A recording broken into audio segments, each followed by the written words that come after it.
अमरीकी सदर के देरी ने इत्तेहादियों के शिकवे कम ना हुए। बरतानिया पर तंज के तीर चला दिए। डोनाल्ड ट्रंप ने एक बार फिर नेटो को कागजी शेर कह दिया। कहा कि ज़रूरत पड़ने पर अमरीका हमेशा इनकी मदद को आया, मगर कभी हमारी मदद नहीं की गई।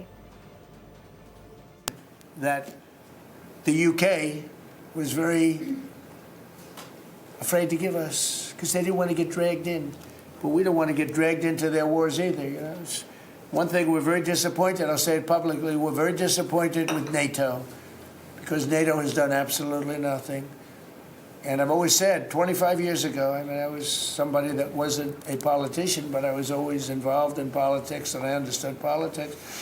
I said 25 years ago that NATO's a paper tiger, but more importantly, that we'll come to their rescue, but they will never come to ours.